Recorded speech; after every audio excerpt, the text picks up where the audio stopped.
So here we have the Jaguar XE on a 15 plate. I'm going to start off by showing you around the outside of the car, and then we'll hop in and run through some of the controls on the inside of it from there.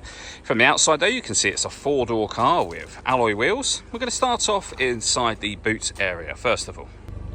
As we approach the back of the car, you can see we have reversing sensors.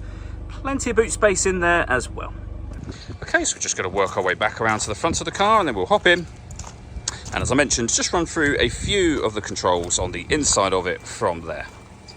Just briefly before we climb in, I think it's well worth seeing the interior from this exterior point of view. There's plenty to run through on the dashboard, so let's hop in and we'll do that now. Okay, now that we're inside the car, we're going to start with the dials. On the left-hand side, first of all, we have the speedometer. We have the rev counter on the right-hand side. In the centre, you can see the total miles for this car. They are 61,196. We've also got our fuel gauge in that section, a digital readout for the speedometer, and it will show you what gear this car is in. It's an automatic, so we are of course in park at the moment. You can change the trip computer information displayed by pressing a button on the end of the indicator stalk.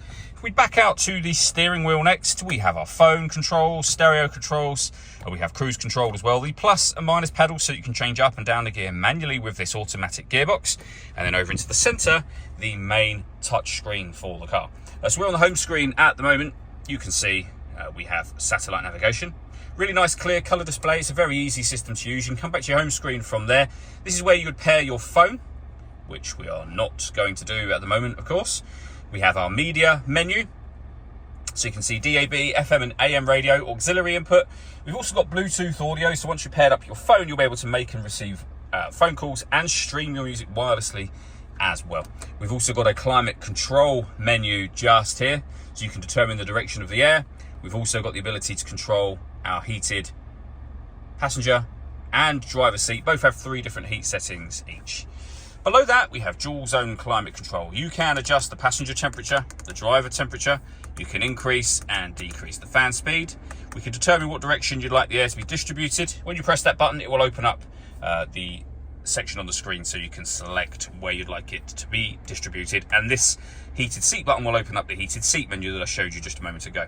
Air conditioning's on at the moment, so that's off. Back on again, or hit auto.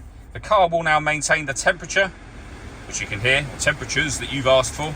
You can override that manually whenever you wish to. We have the main volume for the stereo, the button to start and stop the engine, the dial that is essentially the gear lever. So we have reverse, neutral, drive and sport. And then all the way back over to park. When you turn the car off, this will lower down so it sits flush to this central console, and then raise up when you start the engine. And then lastly, you can change the driving setup of the car from here for normal, track, eco or ice and snow. We can turn off our traction control, and we can turn off the stop and start for the car as well. All that leaves me to say is thank you for taking the time to watch this video.